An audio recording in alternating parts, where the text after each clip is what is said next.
Good morning and welcome to our Zoom worship service. I'm Fran Rodriguez and I'll be your celebrant this morning. I'd like to extend a special welcome to all those who are here worshiping with us for the first time. We are so very glad you are here. If you've come in person, you should have received a welcome packet when you arrived. It's got a card in it. If you fill it out and drop it in the offering basket, we'll be able to be in touch with you to support you in finding your way into our community. In the meantime, please join us in our fellowship hall downstairs following the service for coffee. Our welcoming committee members have yellow name tags and are happy to answer any questions or point you towards additional information.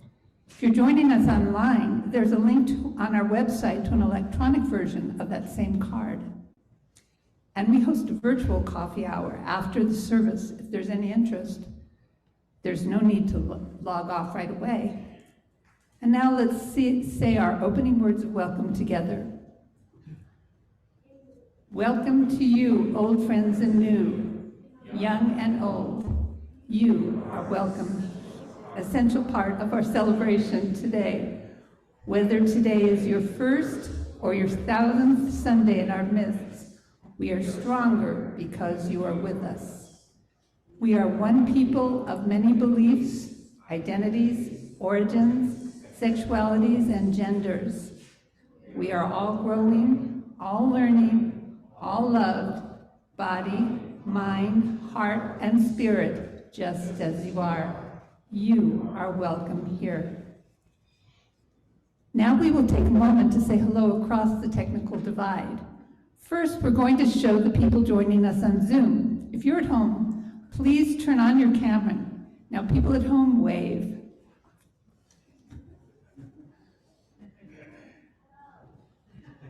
Now, people who are attending the service in our building, it's your turn to wave.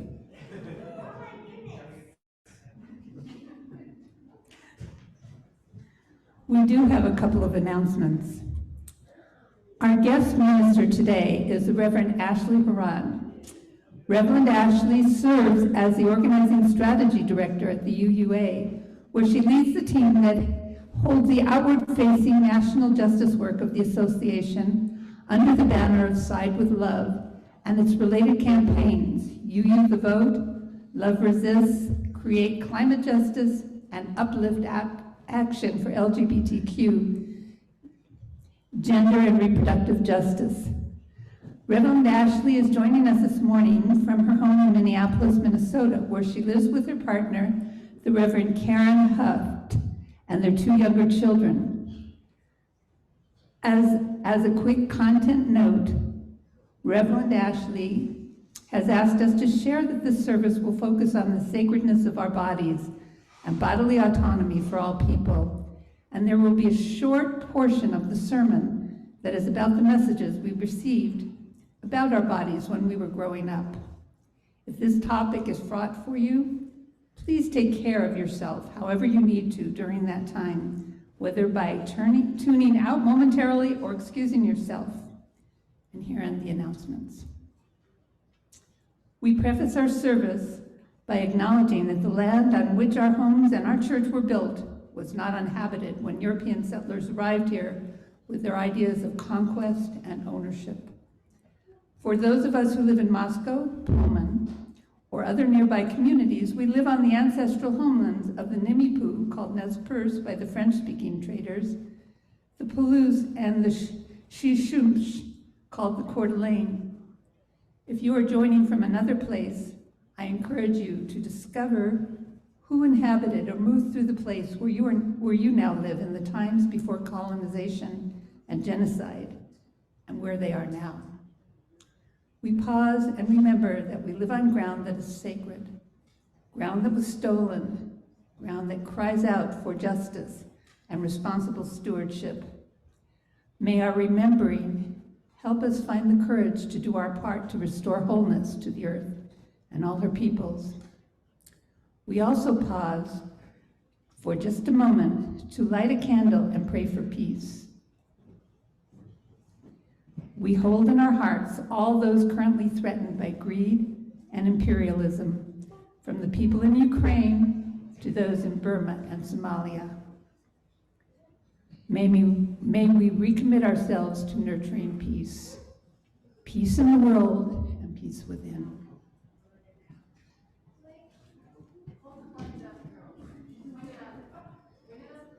There you go.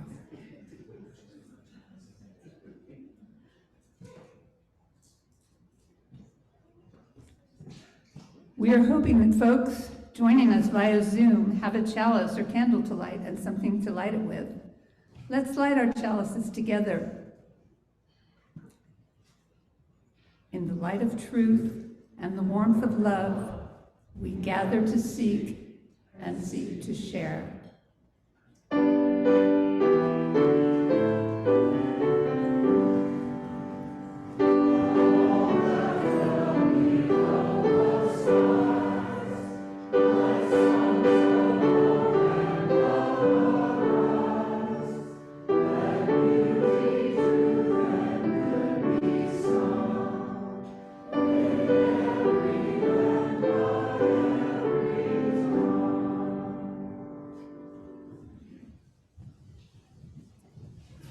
Good morning.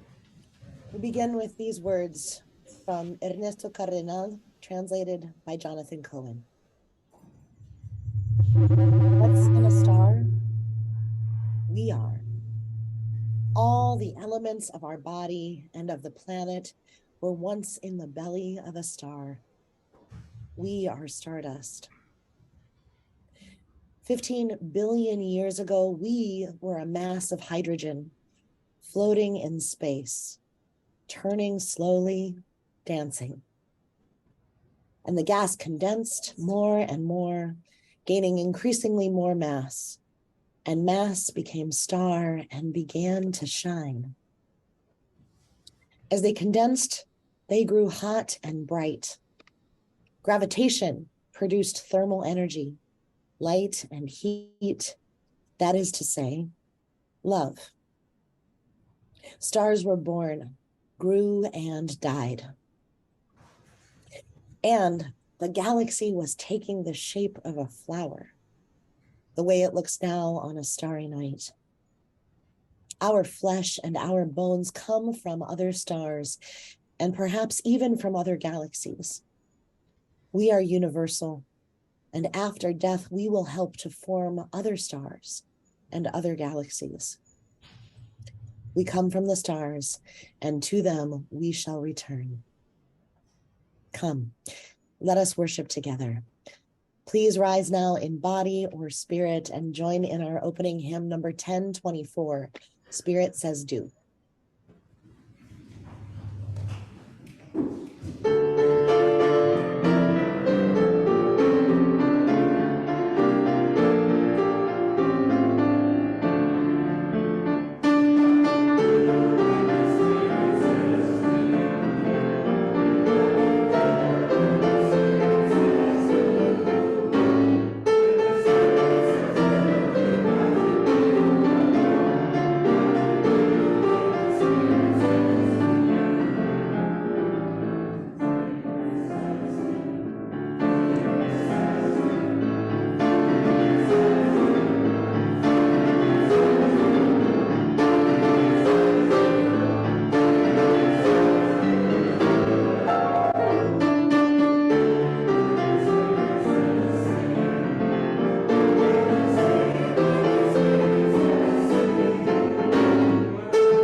take a moment to engage in the practice of generosity together.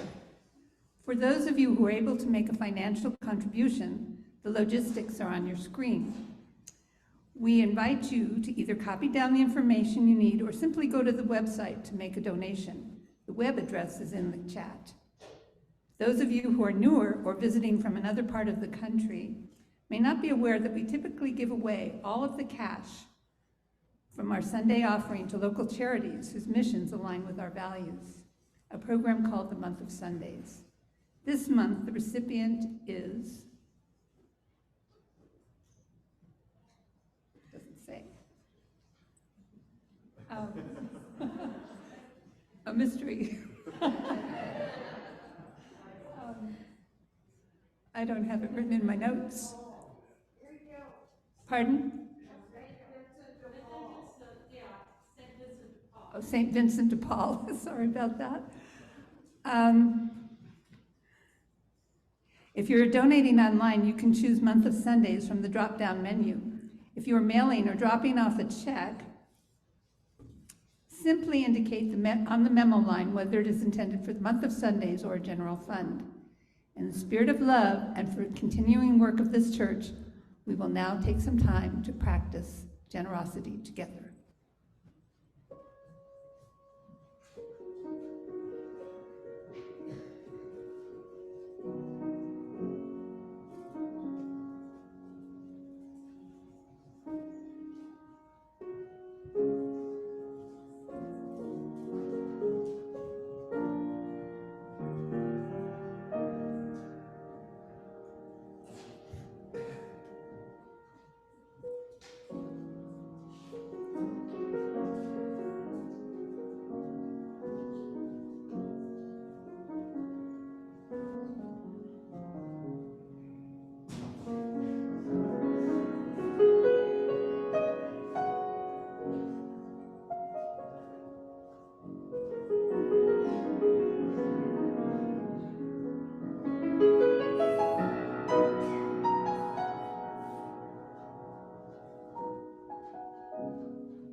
Beloveds, as our meditation this morning, I offer you this beautiful video. It's entitled Queer Morning Blessings, and it was created by a thinker, writer, practitioner named Dory Midnight, and features the voices and meditations of a bunch of queer and trans folks who are engaged in the work of healing and of justice making across the country. And while this is entitled Queer Morning Blessings, this is a gift for all of us, regardless of our sexual orientations or gender. And I invite you to soak it in as a gift this morning.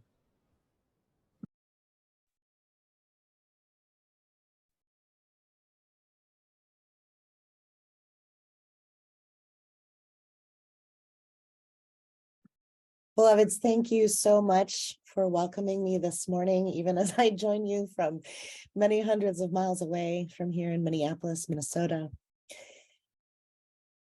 It was particularly a pleasure to witness your beautiful children and youth, and they're testifying to the power and the goodness and the glory that they know is already in their bodies, wasn't it?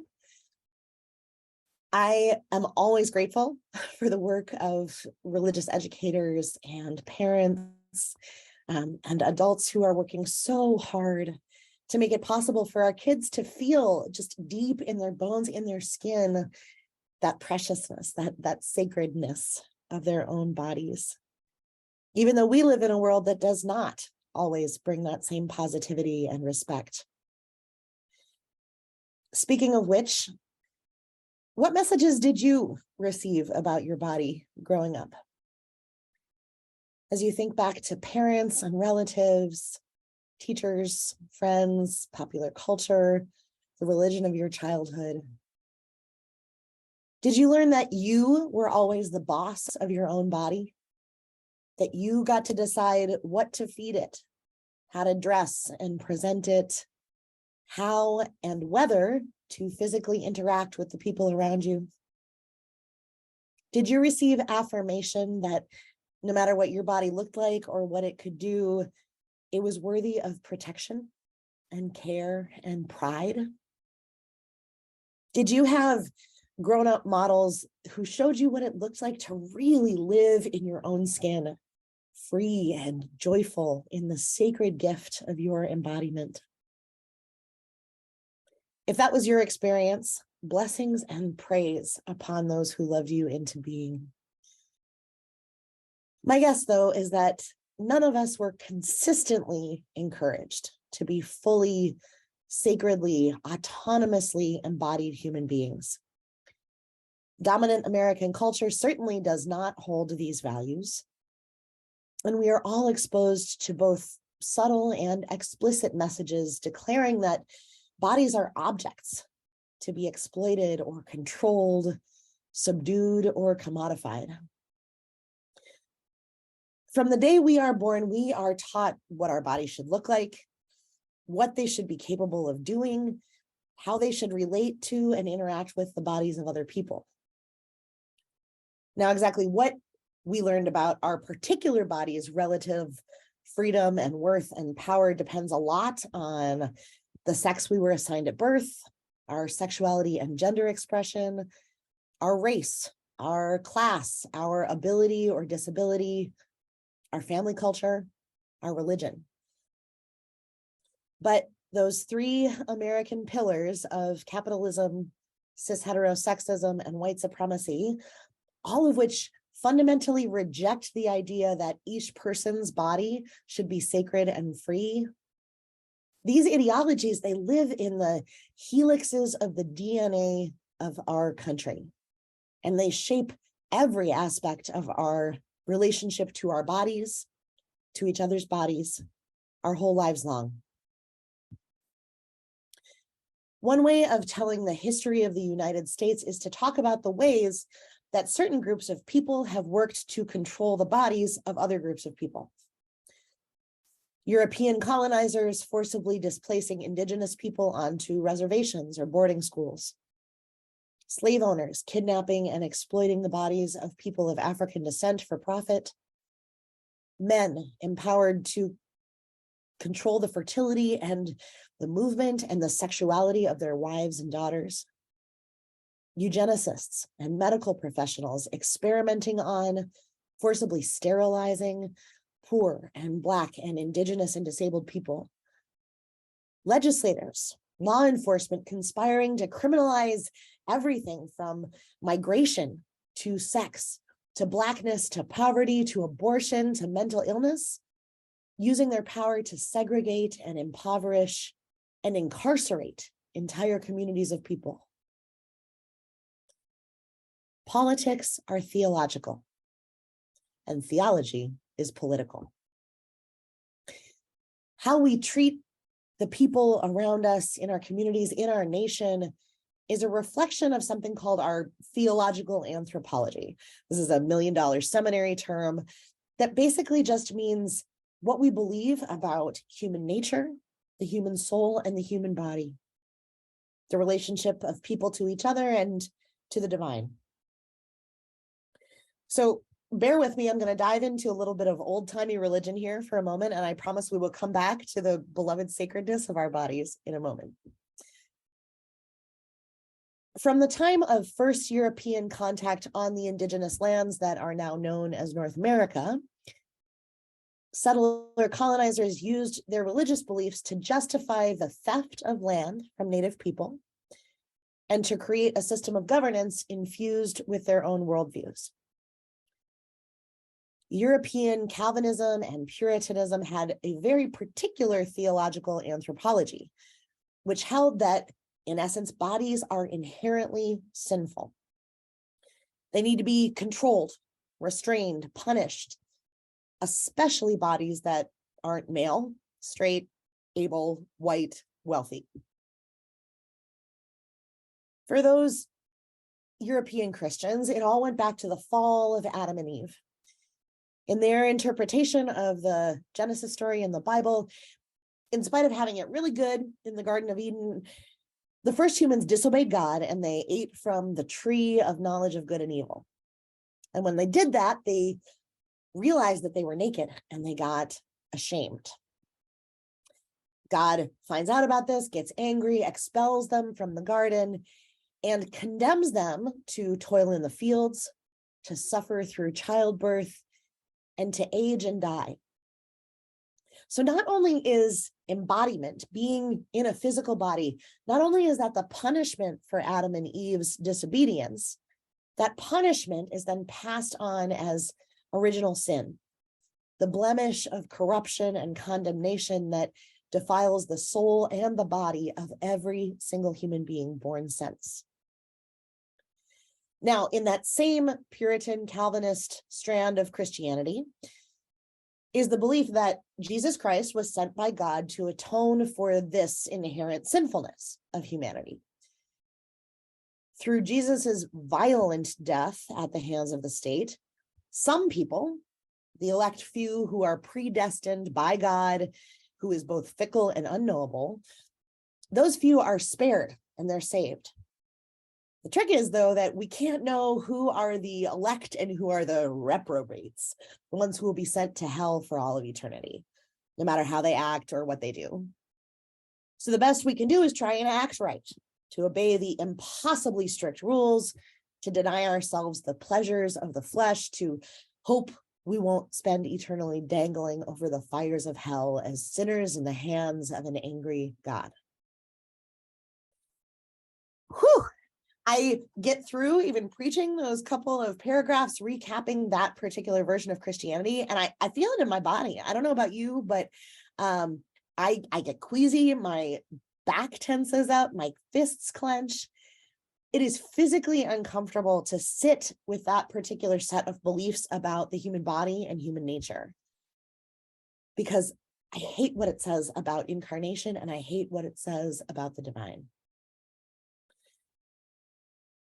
But it's important to remember that so many of the so-called founding fathers of this nation believed those things, because if you believe that having a body is a punishment and that everyone is born broken and defiled, if you take it for granted that God is willing to grant some people eternal life while others will literally burn in hell, if you believe that bodies are inherently sinful and shameful and need to be constrained and controlled, then you set up a government that is empowered to act like a punitive and vengeful God. You don't bat an eye at structuring a society that is stratified between those who have a right to determine what happens to their own bodies and those who need to be dominated and punished. You set things up in such a way that very few people have access to power and resources and agency, while the rest are treated as disposable, undeserving, and unworthy of love and care. It was radical that our Universalist Christian ancestors rejected that God who would pick and choose between the saved and the damned. Instead, they proclaimed a God of love so extravagantly generous that they would never let a single person be separated from God's embrace. They preached a divine for whose will for their human children was abundance and pleasure and flourishing, not just of the spirit, but of the flesh. The Universalists declare that we are all born from love, that the brief intermingling of soul and body that we call life is a precious gift, and that God's love will welcome everyone back after we take our last breath. And because of this profound truth, the Universalists believed that the only hells that we need to concern ourselves with are the ones here and now on earth, the human-made ones that prevent us from experiencing the thriving and the belovedness that God wills for each and every one of us in this life. Early American Christian Universalism was a radical departure from the predominant theologies of the 18th and 19th centuries, the Calvinism, the Puritanism that I described a few minutes ago. Our religious forebears were regularly accused of heresy. They were seen as fringe lunatics. And eventually, that theology of universalism, not the denomination, that was a particular group of people, but the theology of universalism, though, it began to win out. Today, if you go to almost any mainline Protestant church, Presbyterian, ELCA, United Church of Christ, Episcopalian, you won't hear fire and brimstone from the preacher or in the hymns or in the prayers. Rather, you will hear about God's unfathomable love. And like Unitarian Universalists, today, most mainline Christians are putting that universalist theology into this worldly practice. Folks are engaging in good anti-racism work, combating poverty and unjust immigration laws, fighting for climate justice, even affirming queer and trans people's holy belovedness among the human family. We are certainly not alone in that. Now, of course, Unitarian Universalists are no longer fully located within Christianity. We are often referred to as Christian adjacent because our structures and our roots are in Christianity, but we don't all practice Christianity any longer. But we are a part of a broader religious left in this country. It includes progressive Jews and Muslims and Baha'i and Buddhists and Wiccans and indigenous practitioners. And together we all share the belief that humans, all humans, are worthy of love. And that therefore we must fight together for values-based change. We've got to win policy victories and shape mainstream culture in a range of arenas, from civil rights to environmental justice, to abortion access, to LGBTQIA equality and gender equity. But I don't have to tell you, my dear friends and neighbors over in Idaho, that you know the battles are still raging over whose values will shape the laws of our nation. And unfortunately, the religious left is undeniably losing that war. Rooted in that same old school theological anthropology of bodily sinfulness and brokenness, today's radical religious right still has an agenda of punishment and of domination and control that is literally killing people. Whether it's passing state laws like you have in Idaho that are prohibiting trans people from changing their gender markers or playing sports or accessing gender-affirming care, or the crop of abortion bans sweeping the nation after the fall of Roe, or making it a crime for school teachers to talk openly about gender and sexuality and racial identity in their classrooms. Power is increasingly concentrated in the hands of a small minority of people who govern out of a belief that most people should not be allowed to govern and control their own bodies.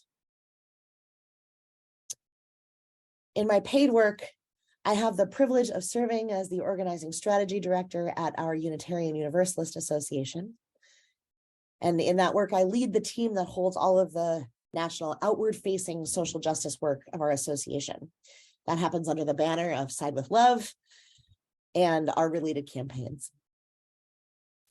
At its core, the work that we do in collaboration with congregations like yours across the country, that work stems from the Universalist declaration that all of us are worthy of love, and that our faith compels us to fight for a world in which every person can live free and thrive. Side with Love has been organizing with Unitarian Universalists for more than a decade as a part of movements for immigration justice, racial justice, climate justice, democracy. And this past year in particular, Unitarian Universalists across the country have had to redouble our efforts to fight for LGBTQ, gender, and reproductive justice. Things that a lot of liberal folks among our denomination mistakenly took for granted. I'm sure it was not you, I know where you live, but many of our fellow Unitarian Universalists looked around and thought, we won gay marriage. Trans folks are able to be where they need to be. Abortion is legal. And we're very surprised in the past few years as things have taken a dramatic turn away from autonomy and sacredness of all bodies. Once again, well into this 21st century, our theological anthropology of inherent worth and dignity are once again radical, profoundly countercultural. And our liberatory values are desperately needed in the face of the radical religious right's deadly agenda. Fortunately, we Unitarian Universalists are far from alone in holding these core values. Both our movement partners and partner organizations, as well as our liberal religious kin, are right there beside us. Our values are also totally in line with both the LGBTQIA liberation movement and the reproductive justice movement, both of which have at their cores the declaration that every person should have the power to make decisions about our own bodies, the kinds of kinship and family structures that we want to create and belong to, the resources we need to be safe and supported and free. Drawing from these rich theological and organizing traditions, Side with Love recently launched Uplift Action this past spring. It's our newest organizing campaign that focuses on the intersections of LGBTQ, gender, and reproductive justice. Now, as a side note, Reverend Dr. Elizabeth was one of our special guests at that launch. She talked about the incredible work you all are doing here in your congregation. And boy, howdy, was she on fire. If you were not able to be with us for that event, I highly encourage you to go to sidewithlove.org and click on the Uplift Action page and see what she presented. She was fantastic, inspired people across the whole country. Uplift Action's campaign slogan is simply, because every body is sacred. Whether we're talking about bodily autonomy for queer and trans people, for women and femmes, or for people with uteruses, and of course, bringing a racial justice and a disability justice lens to all of those things, our UU faith declares that being an embodied person with self-determination is perhaps the greatest gift of the human condition. A gift that is so precious that we must defend and protect it at all costs. The work of Uplift Action, that new campaign, it's already happening, both nationally and locally. Side with Love is actively working with congregations like yours that are fighting these oppressive state bills, seeking to criminalize people who are seeking to receive gender-affirming care, abortion care. We've already trained teams representing more than 250 UU congregations across the country through a 3-part training series on congregational reproductive justice organizing, which we will be offering again this spring. This fall, thousands of volunteers, including many of you I know, wrote postcards and letters, knocked on doors, served as election defenders with our UU the Vote campaign, because we know that electoral organizing is one critical strategy in the movement for LGBTQ, gender, and reproductive justice. And Side with Love Nationally is in deep conversation with a multi-faith coalition of partners who are working hard to make sure that all people have the spiritual, financial, and logistical support to access the healthcare they need, even when they live in a state in which that care is criminalized. I don't have to tell you how high the stakes are, how imperative it is for progressive people of faith to bring our life-giving, life-affirming, and life-saving values of bodily autonomy and the inherent worth and dignity, the sacredness of every body to the public square. I don't need to convince you that this is our work to do and that it is urgent. It matters so deeply that your congregation is where you are, with your beautiful rainbow chalice window that I recently heard about, fighting the good fight in the middle of, frankly, the very difficult territory that you are in. You are a bastion and an oasis and an affirmation that people are not alone. And I have no doubt that no matter how discouraged you might feel, your life-giving, life-saving, life-affirming work is making a difference in the lives of so many people where you are. I am so grateful for you, and I am so delighted to be able to say this to you in person. And I want you to know that my team and I are cheering you on and praying for you every single day. And when you feel weary, please just remember that you are not alone in this work. As I close here in gratitude and encouragement for you, I want to end with these words from Enfleshed, which is an online ministry that celebrates the holy, joyful messiness of being embodied humans in community, working for justice. They write, like clay in the hands of a potter, divinity shapes our lives and brings us into being. Each of us, creative expressions of divine intention, sacred art, glorious wonders. We are of beauty. We are from love. We come home in justice. May we have faith in these holy capacities, letting them lead us to all we must face, all that can be transformed, all that we hope to become. Thank you, my friends. Keep up the good fight. We are with you. May it be so. Blessed be, Ashe, and Amen. I invite you all now to rise in body or spirit and join in our closing hymn.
Beloveds, know this. Your body is precious and sacred and good, every bit of it. Fat and sinew, muscle and blood, hair and callus, organ and bone. In your cells are the traces of stardust, the resilience of ancestors, the rhythm of the cosmos beating through your precious heart. Your fingerprints mirror the whorls of tree rings. Your bronchioles stretch and divert like root systems. Your blood holds the water from which the first organism crawled onto land. Your body contains the sacred yes and the holy no. It is complete on its own and drawn toward connection. It is whole and fragile and gorgeous and flawed and absolutely divine. Not 20 pounds ago, not before the miscarriage or the stroke, not when you were younger or before trauma visited, but now, today, here, this flesh, this skin, this bone, you. You are your body and it is you, blessed and blessing, whole and holy. From love you are, from love you come, to love you shall return. Your body, your breath, incarnate and fleshed, embodied, blessed be you. May it be so. Blessed be Ashe and Amen.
We are not getting audio from the sanctuary if there is something that we are supposed to be hearing.